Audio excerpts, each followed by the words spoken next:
Now to Europe and its gypsies. The French government's efforts to expel immigrants, known as the Roma, have stirred opposition within France and from some of its European partners. We have a report from Ben Barnier of Global Post, the international reporting website.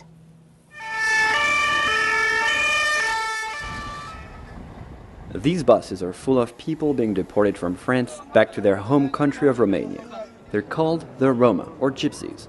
And the French government has argued that they're living here legally in some 300 settlements around the country. This year, France has expelled more than 8,500 Roma. Other smaller expulsions are also happening in Belgium and Italy. The Roma deportations have been happening quietly for years, but they became a hot-button political issue in July when a gypsy was killed at a police checkpoint. Then a police station was attacked in retaliation. President Nicolas Sarkozy said France would crack down on illegal Roma settlements. Political columnists say the move was designed to boost his sagging support among his right-wing base, but reactions were split. The Roma must return home. They are in illegal status. They're living on someone's territory where they shouldn't be. They should go back to Romania. That's normal. They are here without work and without papers and without money, and so they are better in their country. You know, it might be exaggerated, but it makes me think of pogroms. It's rather scandalous. Those people are human beings, and I don't see why they are expelled. They shouldn't be.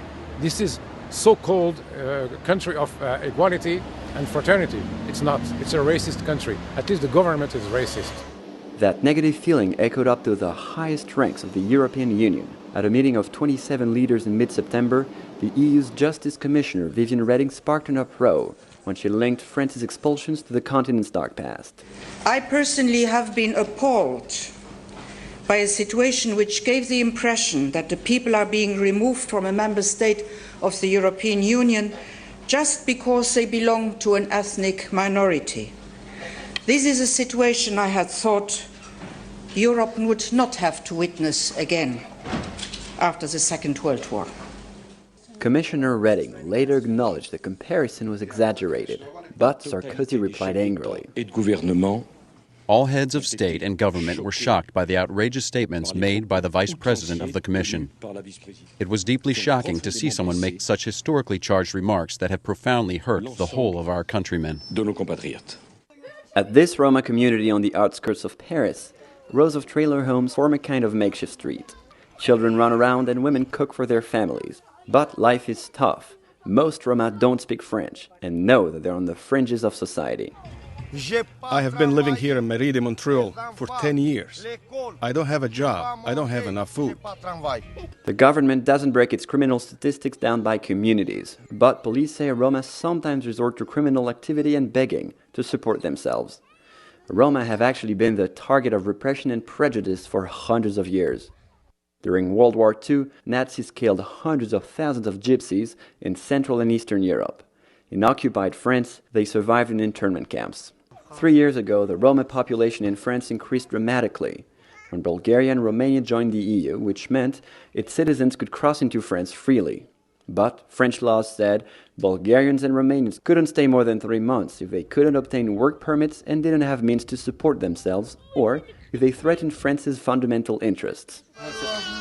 So most of the 15,000 Roma living here have no formal employment and no clear path to integrate into mainstream society. Roma rights organizations threatened to take the French government to the European Court of Justice, arguing that the deportations are discriminatory. But according to the head spokesman of Sarkozy's UMP party, the government is doing the right thing. Quand il y a des camps illicites, qu'il y a des gens qui sont dans l'illégalité, qui n'ont pas de travail, comment vivent-ils? France should be admired for doing this. When people settle down illegally in our country, they must be sent back to their country of origin. When people live illegally, when they don't have a job, how do they make a living? They often exploit the youngest ones, children who beg for money. They exploit women who become prostitutes. People need to understand that illegality breeds illegality, and it is a country's duty to prevent slums from sprouting downtown. That is how France is becoming charitable and generous. Roma rights groups say the French should try harder to tap the $23 billion the EU has made available to set up schools and provide vocational training for ethnic minorities. Advocate Martin Oliveira wants the French government to give these communities a hand, rather than handing them a plane ticket to Romania. France produces exclusion, poverty, and slums by preventing people from integrating. And yes, there is an institutional stigmatization. It did not begin in July. It surely exploded in the past months, but it has been building up for years. It is necessary to put an end to these laws which prevent them from working legally in France. Despite international outrage and potential lawsuits, President Nicolas Sarkozy has decided to keep on dismantling and eliminating Roma gypsy camps all over the country. And the EU has set up a task force to figure out better ways to use its funds to help the Roma.